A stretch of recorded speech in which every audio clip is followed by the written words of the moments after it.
सहाफ़ी भौंकने वाले कुत्ते हैं। अरे नहीं नहीं, हम नहीं कह रहे, ये तो नून लीग वाले कह रहे हैं और उन सहाफ़ियों के लिए कह रहे हैं जो इनके लिए मरे चले जा रहे हैं। तो लीजिए आप खुद ही सुनिए, परवेज़ रशीद और मरियम नवाज की ऑडियो लीक जारी हो गई है।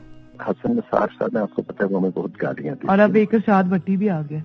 एक इरशाद भट्टी इन्होंने ऐड कर लिया, वो भी आपको मालूम है कि बहुत ही घटिया गुफ्तगू। हाँ जी, हाँ जी। सुन लें इरशाद भट्टी साहब, अच्छे खासे आप तो लाइन पे थे, हक का साथ दे रहे थे, दोबारा से फिर पता नहीं कौन सी इनके पास गीदड़ सिंगी है नून लीग वालों के पास, नवाज शरीफ के पास अच्छा खासा बंदा चल रहा होता है, उसको भी घसीट के अपनी तरफ कर लेते हैं। अब सुन लें आपकी क्या हौसला अफजाई हो रही है, कुछ अकल ठिकाने आएगी होगी शायद आपकी। मजहर अब्बास साहब के वो उनकी गुफ्तगू में भी टिल्ट हमारे खिलाफ ही होता है, और तंज भी होता है, मजाक भी होता है। बाज़ दफा वो बातों को स्पिन भी करके थोड़ा सा हमारा मजाक बिल्कुल बिल्कुल। अच्छा, मजहर अब्बास तो वैसे कोई होम्योपैथी टाइप के सहाफ़ी हैं, बस कोई नाराज़ ना हो जाए।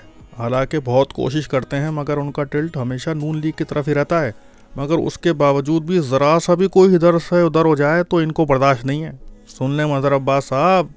अच्छा, बाकी कोई बंदा वहाँ पे वो नहीं है जिसको ये कहा जाए कि वो हमारा स्पोक्स पर्सन है।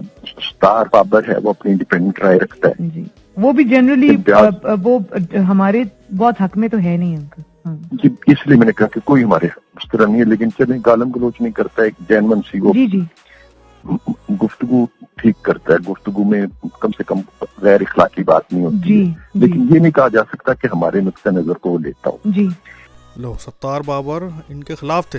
अरे भाई, जो जियो पे बैठा है वो आपके खिलाफ कैसे हो सकता है, क्या बातें कर रहे हैं?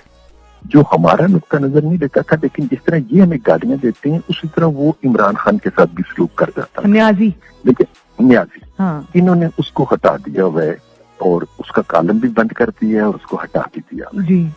ये बड़ी ज्यादती और नाइंसाफी। और अंकल मैं पूछूंगी ना कि पहले ये बताओ हटाया क्यों है उसको? जी, तो मैं बल्कि आपसे मेरी दरखास्त होगी कि इससे भी करें बात आप, और आप मीर शकील साहब से भी करें। पहले मैं इससे अंदर की खबर तो पूछूं ना। उसमें अगर इतना इनबैलेंस प्रोग्राम हो जाएगा, हाँ जी, और इमरान खान के ऊपर अगर एक चेक था तो वो अपने खत्म कर दिया और हमारे ऊपर आपने भौंकने वाले कुत्ते बैठा दिए। बिल्कुल। और अंकल ये तो फिर बिल्कुल ही ये एक बायसनेस है ना। जी हाँ, तो ये जरूर मैं जरूर आप जो 2 बास्केट्स आई है ना जो अब्बू जान लाए हैं अजरबैजान से, ये जो रात को कायनात में पैक की, एक नुसरत जावेद को भेजनी, एक राना जवाद को भेजनी। ओहो, अजरबैजान से बास्केट आई हैं। नुसरत जावेद साहब, हमें भी तो बताएं क्या आया था, बहुत मज़े आ रहे हैं। जब भी तो कहें, इस उम्र में भी आप अपनी उम्र देखें, पाँव देखें आप कहाँ लटक रहे हैं, मगर बाज नहीं आ रहे हैं, खूब माल खाया जा रहे हैं। सही है भाई, सही है। अजरबैजान से कायनात आंटी, आप ही बता दें क्या पैक किया था। वाह भाई, ऐसे बास्केट तो अजरबैजान से आई होगी, मगर बास्केट के ऊपर लिफाफे भी तो होंगे, उसका भी तो बता दें। चलें, कोई नहीं, पिक्चर अभी बाकी है मेरे दोस्त, अगली ऑडियो में और ज़्यादा डिटेल आ देंगी, कोई मसला नहीं। वैसे सहाफ़ियों का जनाजा सही निकल रहा है। बड़े कहते थे कि हम हैं जो हुकूमत गिराते हैं और बनाते हैं। लो जी, ये है औकात इनकी। अल्लाह ताला हम सब को रिज़्क़ हलाल कमाने की तौफ़ीक़ अता फ़रमाए, आमीन।